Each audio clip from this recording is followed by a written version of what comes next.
The morning mist clung to the castle walls like a whispered secret. In the eastern tower, a young woman stood by the window, her fingers tracing patterns on the cold glass. Her name was Elara, though few in the kingdom knew it. To most, she was simply the mute servant girl who tended the rose garden. 8 years had passed since she first pressed her lips together and decided never to speak again. It wasn't always this way. Once Elara had been a different person entirely. She had laughed freely, sung while she worked, and dreamed of a simple life. But that was before the mark appeared on her 16th birthday. Before she understood what it meant. The mark was a delicate pattern of silver lines that traced along her collarbone, visible only in moonlight. It was the sign of a true mate, destined for an alpha. In her village, such a mark was considered a blessing. But Elara knew better. She had seen what happened to those claimed by powerful alphas. They lost themselves, became possessions rather than people, their lives no longer their own. So she made a choice. She wrapped cloth around her neck to hide the mark, and she stopped speaking. If she couldn't talk, she reasoned, no one would pay her much attention. She could disappear into the background, just another servant in the castle, invisible and safe. The years passed slowly. Elara learned to communicate through gestures and written notes. She became skilled at reading people's expressions, at understanding what they needed before they asked. The other servants were kind to her, protective even. They believed she had been born without the ability to speak, and they never questioned it. Life in the castle was peaceful. Elara tended the rose garden, her hands gentle with the thorny stems. She found comfort in the routine, in the predictability of each day. Every morning she would rise before dawn, water the roses, and watch the sun paint the sky in shades of gold and pink. Every evening she would return to her small room, light a single candle, and read by its flickering light.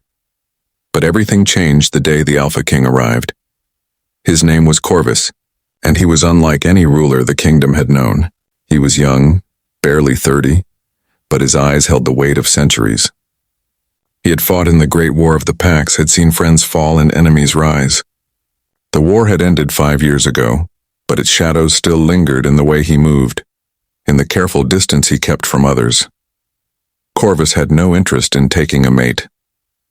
He had told his council as much repeatedly. He had a kingdom to rebuild, alliances to forge, and too many scars to be good for anyone. But the council insisted. The kingdom needed an heir, they said. The people needed hope. So Corvus agreed to visit the neighboring territories to meet potential matches. It was a formality, nothing more. He would go through the motions, reject them all politely, and return to the work that actually mattered.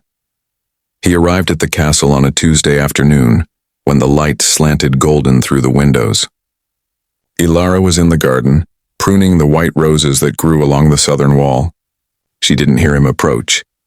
The first she knew of his presence was when his shadow fell across the flowers. She looked up slowly, her heart suddenly loud in her chest. He was taller than she expected, with dark hair that fell to his shoulders and eyes the color of storm clouds.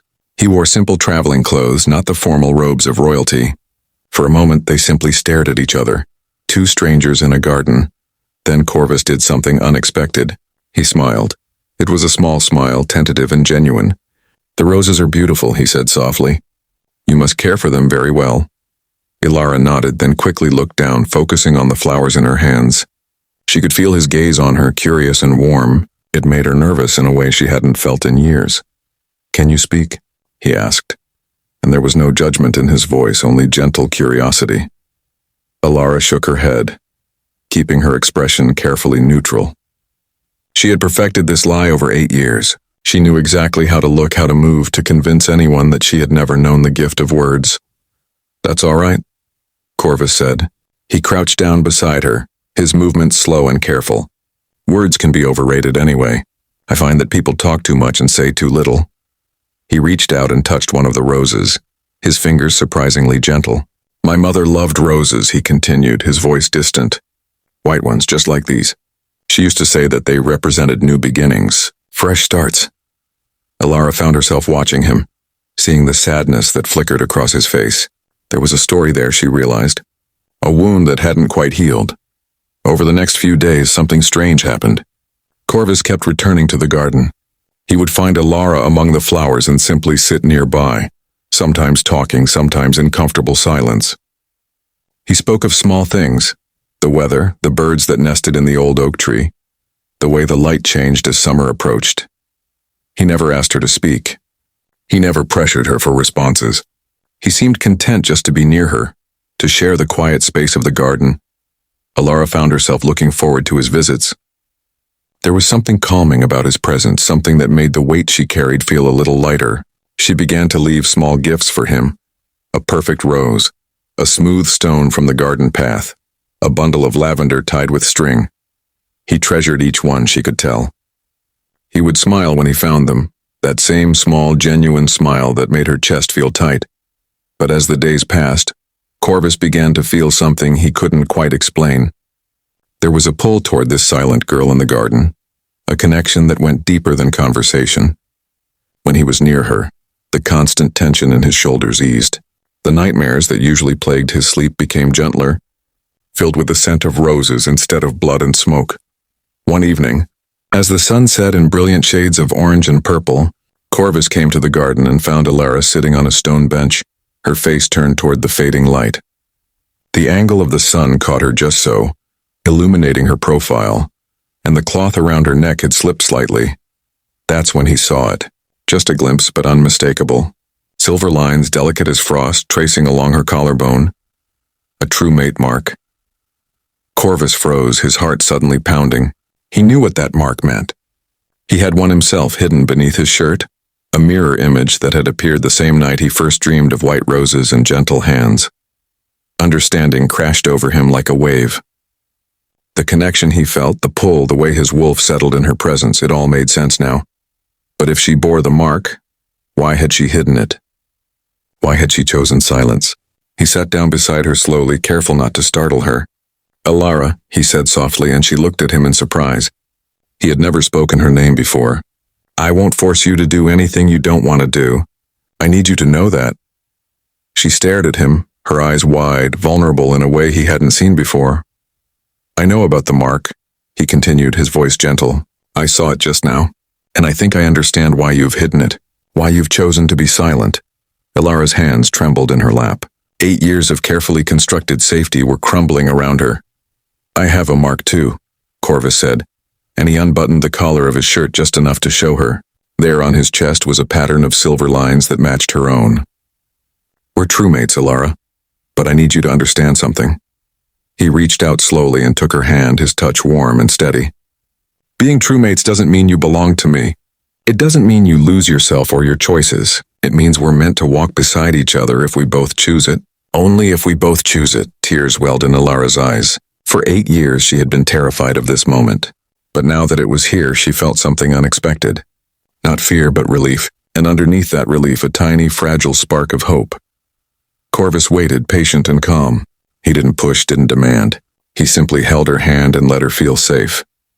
Finally, after what felt like hours but was only minutes, Elara opened her mouth.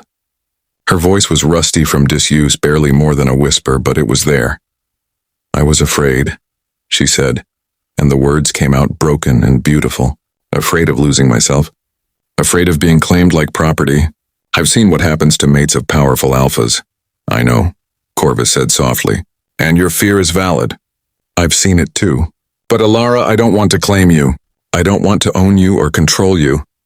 He squeezed her hand gently. "I want to know you. I want to give you the choice I never thought I'd offer anyone. The choice to say yes or no, to take time to find your own path."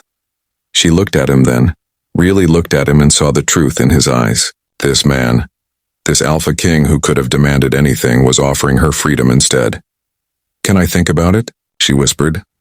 "Take all the time you need," he replied. "I'll be here, in the garden if you'll have me. As a friend, if nothing else." And so began something new. Elara started speaking again, her voice growing stronger with each passing day. She spoke of her fears and her dreams, of the 8 years of silence and what they had taught her. Corvus listened, truly listened, and shared his own stories in return. They spent their days in the garden, tending roses and building something neither of them had expected. A partnership based on respect and choice rather than destiny and obligation. Weeks turned into months. The council grew impatient, but Corvus didn't care. He told them that he had found his mate. but that the decision of when and how to formalize their bond was hers to make. One autumn evening, as the first leaves began to fall, Elara came to Corvus in the garden. The roses were preparing for winter, their blooms fading but still beautiful. She took his hand, and when she spoke, her voice was clear and certain. "I choose this," she said. "I choose you. Not because of the mark or destiny, but because of who you are. Because you gave me the freedom to choose." Corvus smiled then, a full, radiant smile that transformed his face. "And I choose you, Elara. Every day for the rest of my days."